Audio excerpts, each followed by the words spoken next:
वला तुनकिहुल मुशरिकीन हत्ता युमिनू, तुम अपनी मुसलमान औरतों को मुशरिकीन के निकाह में ना दो। देखिए, म्यूज़िक हल्का हो या ज़्यादा हो, भारी हो, तेज़ हो, इससे फ़र्क नहीं पड़ता।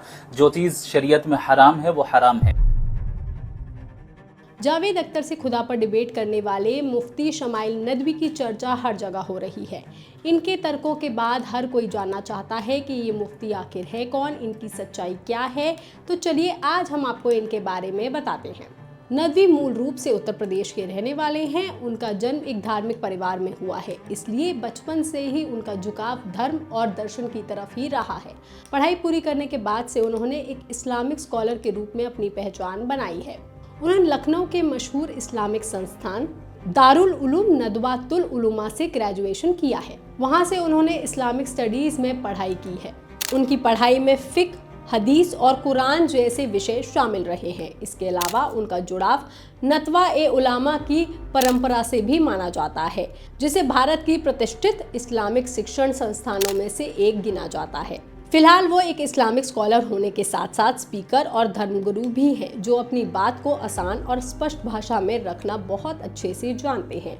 और वो सिर्फ एक मौलाना ही नहीं, बल्कि एक ऐसे स्पीकर हैं जो अपनी बात युवाओं की भाषा में रखते हैं और आज की जनरेशन को खुदा से जोड़ने की कोशिश करते हैं, जिसे आज की पीढ़ी आसानी से जुड़ पाती है। वो अपने बड़े मंचों के साथ साथ यूट्यूब और सोशल मीडिया के जरिए भी लोगों तक अपनी बात पहुंचाते हैं।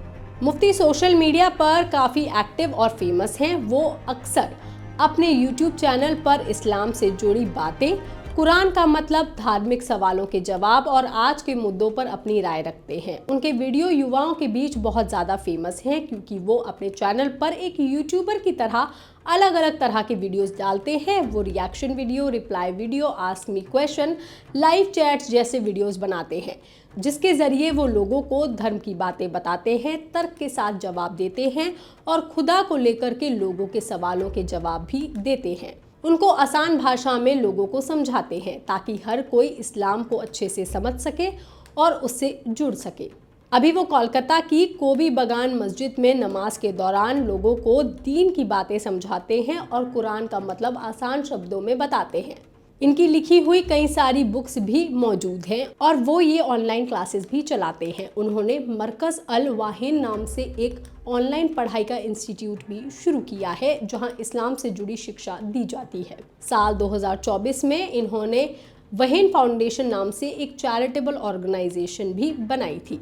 वो इंडिया के एक ऐसे यंग इस्लामिक स्कॉलर हैं जो एथिज्म यानी कि ईश्वर के अस्तित्व में विश्वास ना करने वाले लोगों के अगेंस्ट में बहुत ज़्यादा एक्टिव रहते हैं। उन्होंने इस्लाम से जुड़ी किताबों का भी अच्छे से अध्ययन किया है, इसलिए वो धार्मिक मुद्दों पर तर्क के साथ अपनी बात रखते हैं।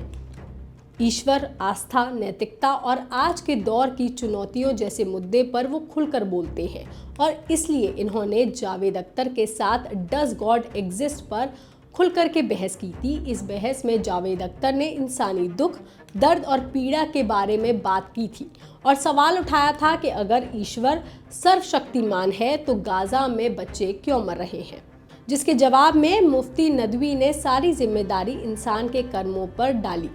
उन्होंने कहा कि ईश्वर ने बुराई बनाई है, लेकिन वो खुद बुरा नहीं है। जो लोग अपनी स्वतंत्र इच्छा का गलत इस्तेमाल करते हैं वही जिम्मेदार है। हिंसा या बलात्कार जैसे कृत्य ईश्वर की मंशा नहीं है, बल्कि इंसानी चुनाव का नतीजा है। अपने विचार रखे तो मुफ्ती ने धार्मिक दृष्टिकोण और इस्लामिक तर्क के साथ जवाब भी दे दिया। उन्होंने जब ये जवाब दिया तो वो एक बार फिर से चर्चा में आ गए हैं। हालांकि ये पहली बार नहीं है जब मुफ्ती इस तरह से चर्चा में आए हों। इससे पहले भी वो धर्म से जुड़ी बातों की वजह से और सवालों के जवाब की वजह से कई बार चर्चा में रह चुके हैं। हालांकि उनके जवाब पर और इस बहस पर आपका क्या कहना है, आप हमें कमेंट करके ज़रूर बताएं। बाकी तमाम खबरों के लिए आप देखते रहिए लोकमत हिंदी।